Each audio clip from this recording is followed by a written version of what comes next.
toi chemin, j'ai la joie les jours, oh les consolateurs des mères à moi.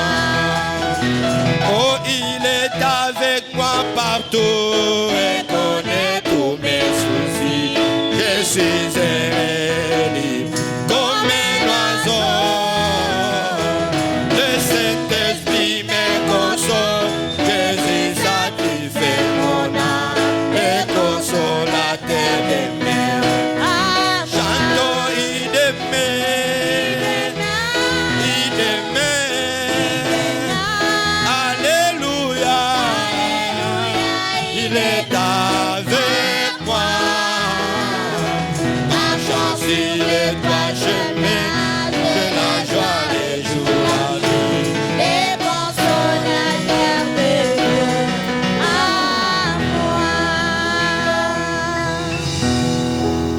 Que le Seigneur vous bénisse.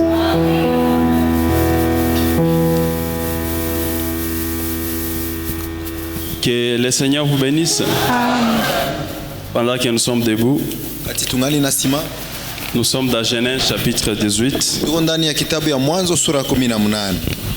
Nous remercions le Seigneur, Tunamshukuru Bwana, lui qui permet que nous soyons encore ici dans sa maison, yeye ndio anaruhusu tujikute hapa mnyumba yake.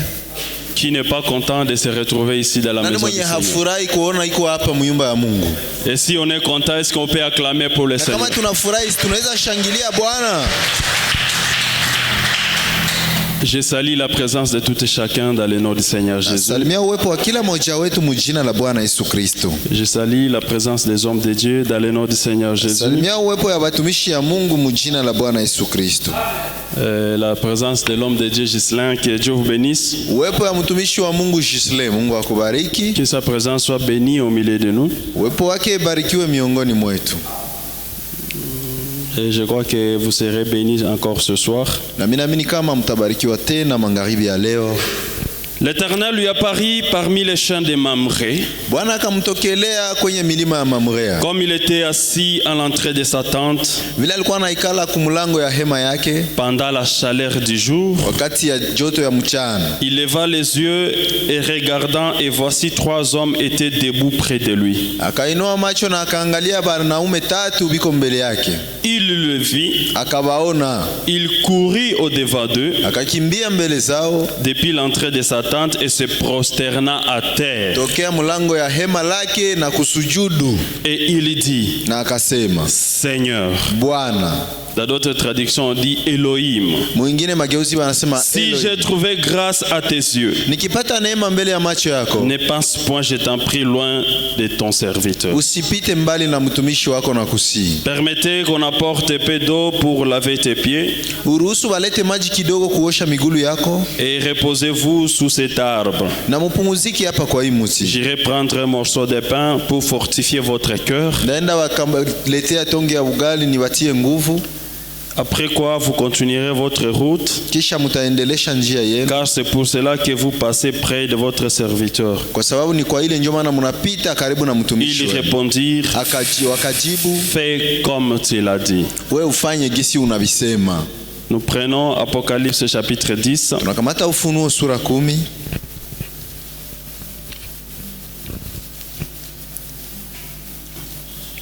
Nous lisons Tunasoma le verset 7.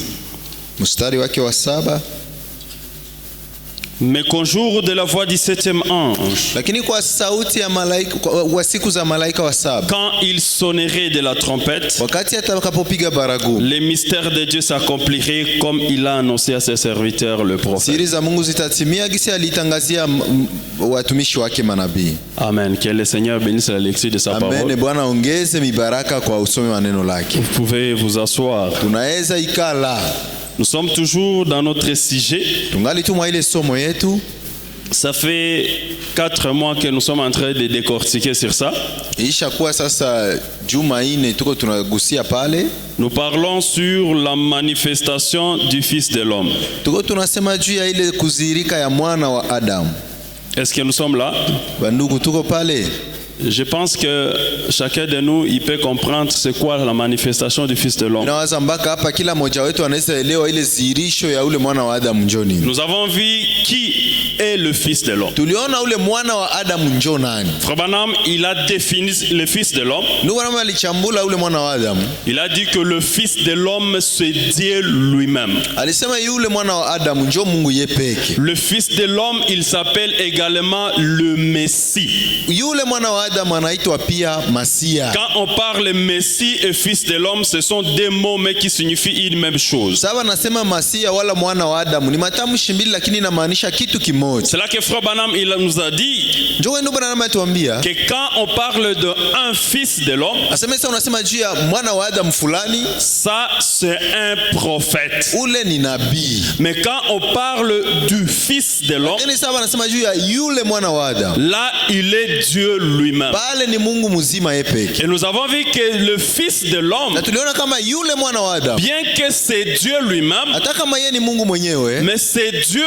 quand il est dans une chair humaine. lakini ni Mungu wakati yote yenye iko mumwili ya mtu. Ça veut dire Dieu quand il est assis sur son trône au ciel, il n'est pas fils de l'homme. Ndio kusema Mungu mwenye iko kuenzi yake mbinguni haiko ndio Mais mwana wa quand Adamu. il quitte le trône Lakini sana acha enzi et qu'il descend sur la terre na anashuka kudunia, et qu'il entre dans une chair humaine, anaingia mumwili ya mtu. tout Dieu dans une chair humaine, Mungu yeye yote mzima mumwili ya mtu. c'est là qu'on parle du Fils de l'homme. Ndio tunaweza semea kuhusu yule mwana wa. Si Jésus s'appelait Fils de l'homme, Kama Yesu angeliitwa mwana wa Adamu, c'est parce qu'il avait tout Dieu dans lui, Jésus. ni kwa sababu alikuwa na Mungu yeye yote ndani ya yeye. Ça veut dire l'enfant là de Marie, le fait d'incarner toute la plénitude de Dieu. Ndio kusema ile imani ya Maria, ile kuweka utimilifu yote ya uungu mumwili. Je parle de cet enfant là de Marie. Mimi nasema ule mtoto wa Maria. Le fait qu'elle incarna toute la plénitude de Dieu. Kwa gisi yeye alitiaka utimilifu yote ya uungu mumwili. Dieu c'est la divinité. Mungu ni uungu. Le fait qu'il avait toute la divinité en lui, Sisi tu yeye alikuwa na ile uungu yote ndani c'est mwake. ce qui faisait de lui fils de l'homme. Ndio yenyewe ilikuwa inamfanya yule mwana wa Et Frère Adamu. Branham nous dit en aucun cas Jésus s'était appelé fils de Dieu.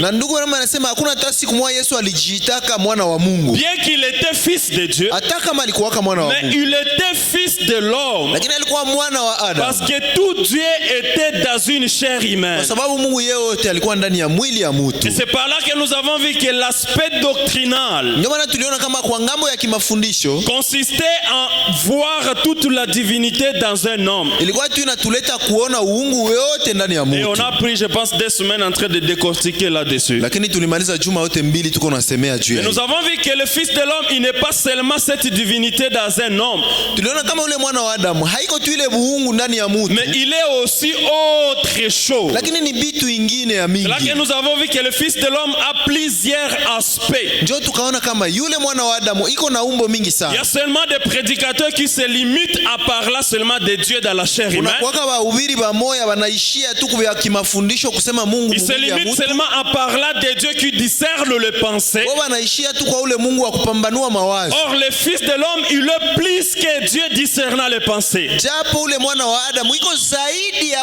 Mungu Dans la mwenye kupambanua tu prédication mawazo. Apocalypse chapitre 5, deuxième partie, Ndani ya mahubiri Ufunuo sura 5 sehemu ya pili. au paragraphe 166-167, Fungo ya 166 na 167. Frère Branham me dit Ndugu Branham anasema que Jésus, aseme Yesu en tant que Fils de l'homme, Yesu akisi yule mwana wa Adamu. qu'est-ce qu'est le Fils de l'homme? Yule mwana wa Adamu ndio kusema nini? Qu'a perdu l'homme? Mtu alipotezaka nini? Il a perdu la terre. Alipoteza dunia. Écoutez, ainsi, Hivi basi en tant que Fils de l'homme, Yesu akisi mwana wa Adamu il est héritier de toutes choses sur la terre. ndio murithi wa mambo yote hapa kudunia.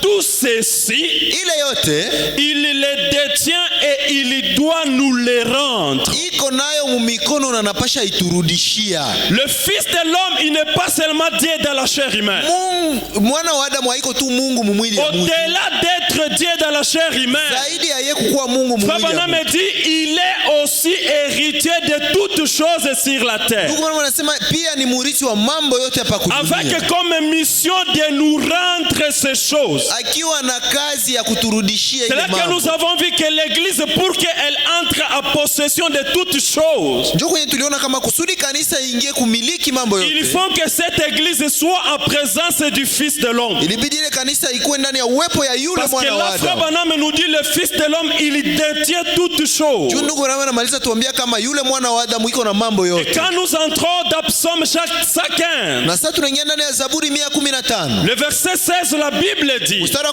16 Biblia inasema, que le ciel est pour l'Éternel, aseme mbingu ni za Bwana, mais la terre a été donnée au Fils de l'homme. lakini dunia ilipewa kwa mwana wa Adamu. Ça veut dire toutes choses de la terre, Ndio kusema mambo yote ya dunia c'est le Fils de l'homme qui les détient. ni yule mwana wa Adamu ndio iko nayo. Voilà pourquoi la manifestation du Fils de l'homme, Ndio maana zirisho ya mwana wa Adamu c'est quelqu'un qui vient nous rendre notre possession. ni mtu mwenye anataturudishia vyetu, C'est quelqu'un qui vient nous rendre notre portion. ni mtu anataturudishia sehemu yetu. Ça veut dire quand nous entrons en contact de notre portion, Ndio kusema wakati tunaingia muhusiano na ile sehemu ça yetu, s'appelle aussi la manifestation du Fils de l'homme. nayo inaitwa zirisho ya yule mwana wa Adamu. Maintenant la Bible nous dit, Sasa Biblia inatuambia ce qui se passe chez Lot, yenye ilipitikana kule kwa Lot c'est ce qui va également se passer aujourd'hui. ndio vitu itarudilia leo. Dans la lettre audio à Livaili, Ndani ya barua ya sauti kwa Levi, au paragraphe 25, fungo ya 5, Frère Branham nous dit, ndugu Branham anasema ce que nous vivons aujourd'hui, hii vitu tuko naishi leo ce sont des choses qui se sont passées chez Lot. ni vitu yenye ilishakapitika kule kwa Lot. Il dit, nous sommes le parallèle parfait de ce qui était passé chez Lot. Ase tuko mfano kamilifu ya mambo ilipitikana Frère kwa Branham dit, Lot. mais quand c'est cette tonnerre Ndugu anasema wakati ile ngurumo sawa, doivent être révélées, wakati zitapasha funuliwa, il doit de nouveau venir en tant que fils de l'homme. anapasha rudia upya kama yule mwana wa Adamu.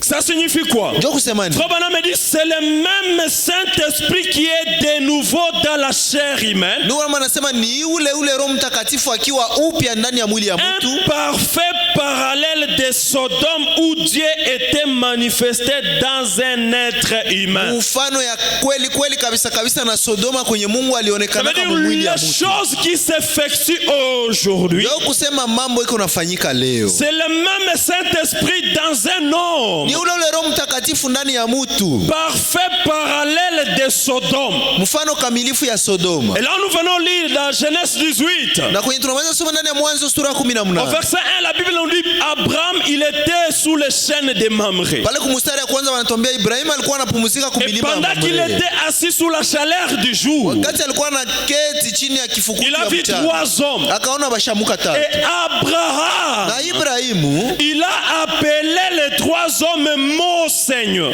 akaita wale watu tatu bwana Ça wangu. veut dire Abraham ne s'adressait pas à toutes les trois Ndio personnes. kusema Abrahamu hakukuwa anaambia wote watatu kulimoja. Abraham nous dit Abraham, il a reconnu Elohim qui était au milieu. Ndugu Branham anatuambia Abrahamu alimtambua Elohim mwenye alikuwa Voilà pourquoi katika. aujourd'hui mon inspiration c'est la foi d'Abraham. Ndio maana leo pulizio yangu ni imani ya Ibrahimu. Frère Branham nous dit Abraham, Ndugu Branham anatuambia Abraham ce qui a fait qu'il reconnaisse Dieu, yenye ilituma yeye atambue Mungu, ce qui a fait qu'il reconnaisse l'homme du milieu, yenye ilituma ajue ule mtu wa que katikati c'était Dieu dans la chair kama humaine. ni Mungu mzima mumwili ya Abraham dit mtu. c'est parce que Abraham avait la Ndugu révélation. Branham anasema Ibrahimu alikuwa na ufunuo. C'est cette révélation qui lui avait permis d'identifier Dieu dans la chair Ile humaine. ufunuo ndio ulimruhusu yeye kumtambua Mungu mumwili ya mtu. Ça veut dire frère Branham nous dit Ndio sema ndugu Branham que anatuambia nous devons également avoir la foi d'Abraham. tunapasha kuwa pia na imani ya Ibrahimu. Mais Abraham, la première des choses, Lakini kitu ya kwanza kwa Ibrahimu, pour que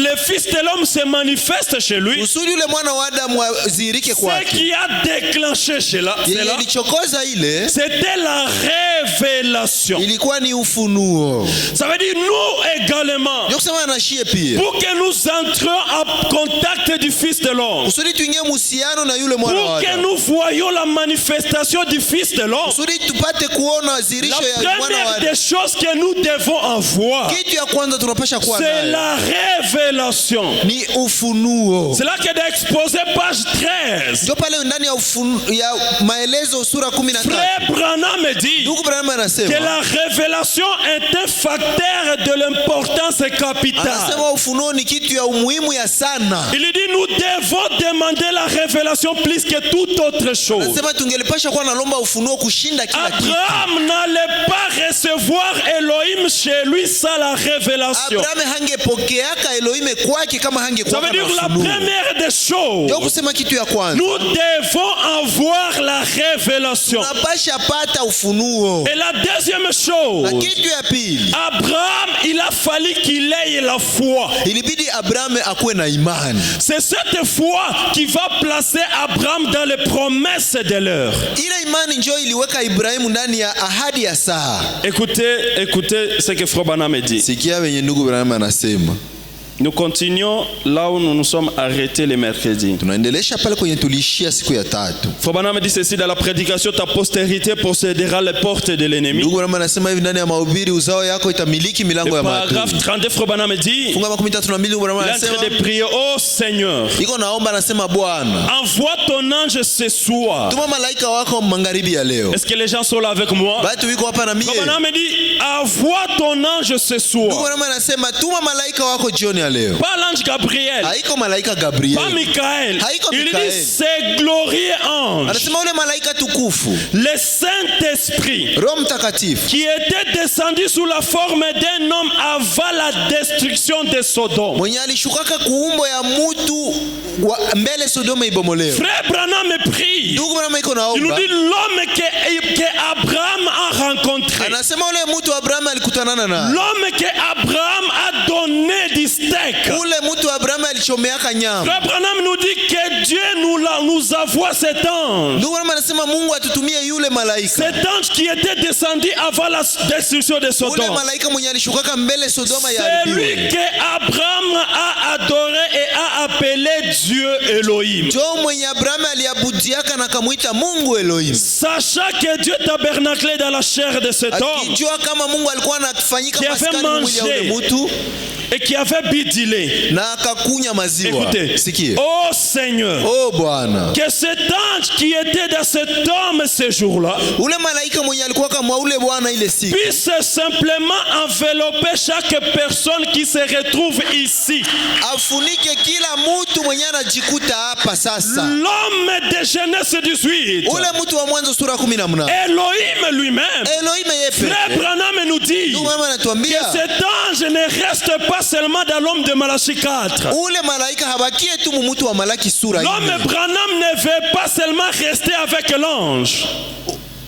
Frère Branham dit Ndugu Branham anasema que cet ange Elohim, ule malaika Elohim il ne doit pas seulement rester dans Malachie 4. apashe bakilia tu mu Malaki sura Mais ici, 4. il prie. Hapa naomba Il dit que cet Elohim, anasema ule Elohim qu'il puisse venir ici ce soir akuye hapa magharibi ya leo, il dit, anasema et qu'il puisse simplement envelopper chaque personne qui se retrouve ici na afunike kila mtu mwenye anajikuta hapa et lui donner la foi qu'avait na Abraham. amupatie imani Ibrahimu alikuwaka nayo. Quand Elohim quitte l'individu, Wakati Elohim anatoka mumutu, Frère Branham nous dit il doit venir sur l'église ndio maana anasema anapasha tena rudi hapa kwa pour kanisa donner à l'église la foi qu'avait Abraham. kusudi apatie kanisa imani ya Abrahamu alikuwa Ça veut nayo. dire Elohim vient se manifester à travers Frère Branham. Ndio kusema Elohim anakiazirisha anazirika Mais kupitia ndugu comme Branham. Frère Branham, il n'est pas le seul individu qui doit être Lakini sauvé. haiko tu ndugu Branham yeye peke yake anapasha Parce que okolewa. la Bible nous dit dans Luc 9, Ndani ya Luka sura 9 le verset 56, la Bible dit mstari wa 15 que Biblia le inasema Fils de l'homme vient avec comme mission de sauver les âmes des gens. mwana wa Adamu anakuya na kazi ya Ça kuokoa veut dire nafsi le za Fils de watu. l'homme, quand il se manifeste, Ndio kusema wakati mwana wa Adamu sa anazirika, mission principale c'est de sauver les âmes. kazi yake ya kwanza ni kuokoa Ça veut dire en manafsi. voyant la manifestation du Fils de l'homme, Ndio kusema sasa tunaona ile zirisho ya yule c'est mwana wa Adamu être en présence de la rédemption de nos âmes. ni kukuwa ndani ya uwepo ya ukombozi ukombozi wa nafsi Mais zetu. comme Elohim doit venir seulement dans un homme Lakini vile Elohim anapasha kuya tu mumutu pour manifester Luc 17:30, kusudi azihirishe Luka 17 Frère Branham nous dit ndugu wangu anatuambia Elohim descende sur l'église, Elohim ashuke tena kwa kanisa, qu'il enveloppe l'église afunike kanisa et qu'il leur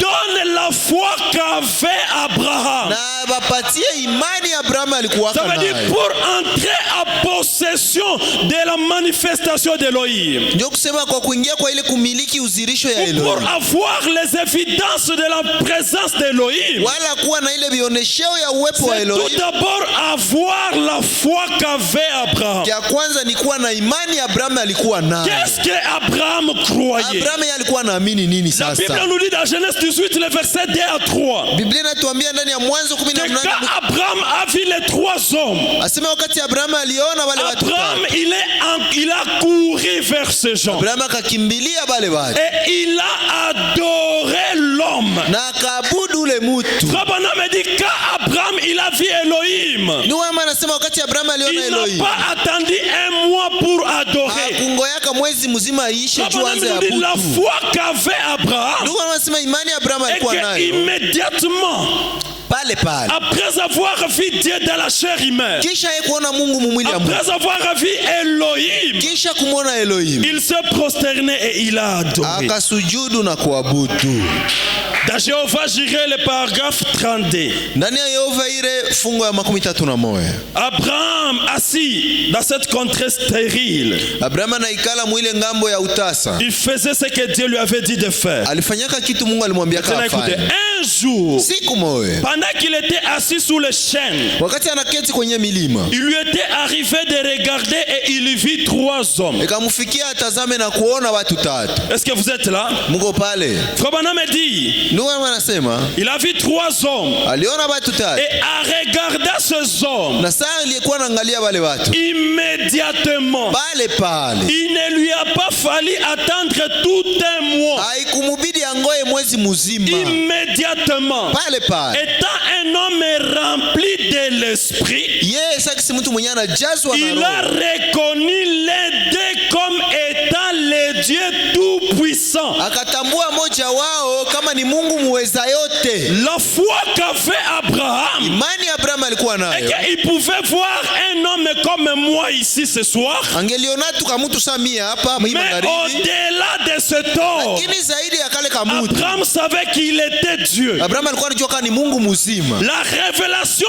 qu'il avait Ile ufunuo alikuwa nayo lui amenait à voir au-delà du voile. ilikuwa na mtuma aone mbali zaidi Ça na veut dire pazia. ses yeux ne se limitaient pas à ce qu'il voyait. Macho yake alikuwa anaishia tu kwenye alikuwa anaona Abraham pale. était capable de voir toute la divinité qui tabernaclait dans un homme. Abrahamu alikuwa na uwezo ya kuona uungu yote ilikuwa anafanyika Et maskani quand ndani. il a vu toute la divinité Na sasa aliona uungu yote tabernacler dans un homme, fanyika maskani Frère ndani ya Branham mtu. nous dit il n'a pas attendu un mois. Mungu anasema hakupondaka tena Et pile que mwezi sa foi mzima. lui a poussé à adorer cet homme. Ikamsukuma aende aabudu ule mtu. Et aujourd'hui, nous avons également les trois hommes. Na leo hii tuko na wale watu tatu. Frère Branham nous dit, Ndio maana anatuambia nous devons avoir la foi d'Abraham. pasha kuwa na imani ya Ibrahim. Est-ce que nous allons aussi adorer l'un de Tena ces shie trois hommes? tutaabudu moya wa hapa watabashamuka. Est-ce que Abraham a adoré l'homme du milieu? Je, Abraham aliabudi yako ule mtu wa katikati? Écoutez ce qu'était la foi d'Abraham. Sikia yenye ilikuwa imani ya Dans la Ibrahim. prédication, la foi de Marie. Ndani ya mahubiri imani ya Maria. Paragraphe 54. Fungu ya 54. Frère Branham dit, mais il y avait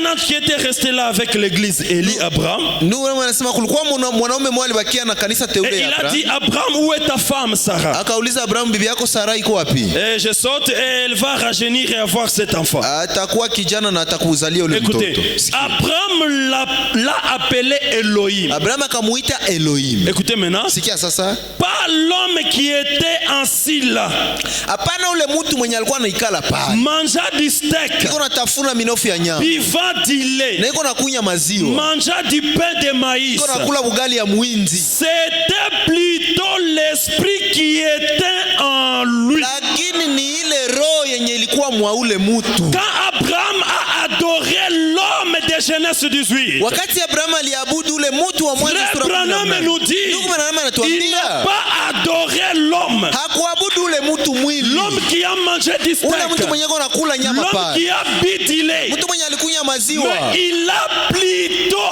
adoré l'esprit qui était dans Lakini cet homme. aliabudu njoo roho yenye iko mwa ule Oh, mtu. frère Branham nous dit, nous devons avoir la foi Japo d'Abraham. ndugu Branham anatuambia tunapasha kuwa na imani Ça ya veut dire Ibrahim. les gens qui adorent frère Branham, Ndio kusema wenye wanaabudiaka ils mtu n'ont ndugu pas la Branham foi d'Abraham. hawana imani ya Abraham. Parce qu'Abraham n'a pas adoré l'individu de Kwa Genèse 18. sababu Abraham hakumwabudu ule mtu Frère mwili wa Mwanzo Branham nous 18. dit, il a adoré l'esprit qui était dans cet homme. Ndugu Branham anatuambia aliabudu roho yenye ilikuwa mwa ule Voilà mtu. pourquoi nous aussi, Ndio maana anashia. nous allons adorer Dieu dans Malachie 4. Tutaabudu Mungu ndani ya Malaki Parce sura que hii. frère Branham nous dit, Ndugu Branham anatuambia où adorez-vous? wapi mnaabudiaka? Nous devons adorer Dieu qui est ainsi au temps présent. Tunapasha abudu Mungu mwenye iko hapa kwa hiyo Il dit, wakati wa notre sasa. Dieu, il n'est pas un juif. Notre Dieu, Mungu wetu il n'est pas juif. haiko Myahudi. Notre Dieu, Mungu wetu nous l'adorons dans son temps présent. tunamwabudiaka kwa wakati wake wa Et sasa. quand nous les voyons, Na sasa shi tunamuona. nous mettons les voiles de côté. Tunatiaka ile pazia mbali Nous pembeni. mettons Branham de côté. Tunatia Branham kule Frère pembeni. Branham nous dit, Ndugu Branham dans la anatuambia prédication l'original, ndani ya mahubiri ile ya asili le paragraphe 110, fungo ya 110 il dit non que l'homme soit Dieu, hapana kusudi mtu akuwe Mungu, mais le don dans l'homme est Dieu. lakini ile karama zawadi ndani ya mtu njoo Nous Mungu. allons adorer le Dieu qui était dans frère Branham. She tutaabudu ule Mungu mwenye alikuwaka ndani ya ndugu Parce Branham. qu'Abraham, il adora le Dieu qui était dans le troisième homme. Kwa sababu Abraham aliabudiaka njoo Mungu mwenye alikuwa mwa ule mshamuka wa Pour tatu. qu'Abraham reçoive Kusudi Abraham apokee les effets bénéfiques de la présence d'Elohim, ile mafaida za uwepo wa Elohim, il a fallu qu'il adore l'homme, le Dieu qui était dans cet homme-là. ilibidi amwabudu Mungu mwenye alikuwa mwa Ça veut ule dire, mtu. nous n'allons pas adorer le Dieu des gens pentecôtistes. Ndio kusema sha tutaabudu Mungu wa baporo. Voilà pourquoi j'ai aimé le frère Jean, Ndio maana nilipenda sana ndugu Jean. qui disait que notre Dieu, il n'est pas le Dieu des pentecôtistes. Anasema Mungu wetu haiko njoo ule wa baporo. Notre Dieu, il est différent des dieux des Mungu pentecôtistes. wetu iko tofauti na Mungu wa baporo. Les pentecôtistes adorent les dieux de Billy Graham. Bapentekotiste wanabudiaka Mungu wa Billy Mais Graham. Abraham, Lakini Ibrahimu avec yeye sa semence royale, pamoja na ile uzao wake wa va kifalme, adorer les dieux qui étaient dans Elohim, l'homme de Genèse 18. yeye aliabudu njoo Mungu mwenye alikuwa ndani ya ule mtu wa Mwanzo sura Et 18. quand Abraham a reçu Na Elohim, wakati Abraham alimpokea Elohim, Frère Branham nous dit, ndugu Branham anatuambia Abraham, sa semence était morte en lui. Abraham mbegu yake ilikuwa ishakufa. Le sein de Marie était mort. Tumbo ya Maria nayo haingelizalaka Mais tena. quand ils ont reçu Dieu dans la chair humaine, Lakini sasa walipokea Mungu mumwili ya mtu. Elohim n'est pas venu avec le discernement des pensées seulement. Elohim hakukia tu na vya kupambanua mawazo na basi. Elohim, ce n'est pas seulement le discernement des Amen. pensées. Elohim haiko tu kupambanua mawazo Mais na quand basi. Elohim était chez Abraham, Lakini wakati Elohim alikuwa kwa sa Ibrahim, présence a guéri Abraham. uwepo yake ileta uponyaji kwa Sa Ibrahim. présence, Uwepo wake il a guéri le sein de Sarah. iliponya mwili ya Sara. Frère Branham dit Ndugu Branham anasema que le Fils de l'homme, mwana wa Adamu, c'est l'ange du Seigneur. yule mwana wa Adamu ndio malaika wa Bwana. Plus la guérison divine. Yeye kuongeza na uponyaji wa kiungu. Prêcher le Fils de l'homme sans parler de la guérison divine, c'est faillir la mission. Uviri mwana wa Adamu bila kugusia uponyaji wa kiungu ni kushindwa kazi. Ce n'est que de la théologie. Ni ile ni mateolojia ya kusema sema. Frère Branham dit ceci dans la fête des trompettes, paragraphe 10 à 17. Ndugu wanasema ndani ya sikukuu ya baragumu fungo Il ya dit observez la vieille Sarah. asema angalia ule mzee Sara, Son sein était mort. mwili yake ilikuwa ishachoka, La semence d'Abraham était morte. mbegu ya Ibrahimu nayo ilikuwa ishakufa. 40 ans plus tard, ils ont eu un fils. Kisha miaka 40 kule mbele wakapata mtoto. Écoutez, Sikie Frère Branham dit, ndugu na dans mama, la condamnation par représentation, ndani ya kuhukumiwa kupitia le kuwakilisha paragraphe 216, fungo ya 216, Frère Branham dit, ndugu Branham nous anasema croyons qu'il y aura une église dans les derniers jours. tunaamini kama kutakuwa kanisa kule siku za mwisho. Combien croient avec moi qu'il y aura une église dans les derniers Ngapi jours? wanaamini na mie kama kutakuwa kanisa kule wakati za mwisho? Frère Branham nous dit Ndugu Branham anatuambia que lui, il croit qu'il y aura une église dans les derniers jours sema yeye Branham anaamini kama kutakuwa kanisa kule siku za mwisho qui recevra les deux pluies. yenye itapokea zile mvua mbili, La pluie de l'arrière-saison mvula ya majira ya kwanza et la pluie de la première saison. na mvula ya majira ya mwisho. L'église dans les derniers jours. Kanisa kwa wakati ya mwisho, L'église qui reçoit Elohim dans la kanisa chair. inampokea Elohim. Cette église, Frère Branham dit, elle recevra les deux pluies. Asema ile kanisa itapokea zile mvua mbili, Elle sera disséminée à travers le monde itasambazwa dunia mzima. dans cet âge de la Ile Odyssée. kizazi ya Laodikia. Écoutez, ça sera une église qui aura été appelée à revenir à la foi originelle à Dieu. Itakuwa ni kanisa yenyewe itaitwa kurudilia ile imani ya mwanzo ya kwa Et Mungu. cette foi originelle, c'est la foi d'Abraham. Ile imani ya kumwanzo si ndio imani ya Ibrahim. Cette église dans les derniers jours, Ile kanisa kwa wakati ya Frère mwisho, Branham dit, elle va recevoir les deux pluies. sema itapokea zile mvula mbili. Ce sera une église Itakuwa kanisa au milieu de laquelle Jésus-Christ marchera et se manifestera. itakuwa kanisa katikati yao Yesu Kristo atatembea na atazihirika. Pas un esprit qui marche. Haiko roho yenye iko natembea. Frère Branham nous dit, Ndugu Branham anatuambia l'église dans les derniers jours, kanisa ya wakati wa elle mwisho va recevoir les deux pluies. itapokea zile mvua mbili, Et au milieu de cette église, na katikati ya ile kanisa il y aura un homme qui s'appelle Jésus. itakuwa Bwana mmoja anaitwa Yesu. Il va marcher et il va se manifester. Atatembea na ataonekana hivi. Le chant de triomphe royal au milieu d'eux. Nyimbo za ushindi katikati yao. L'église reçoit les deux pluies.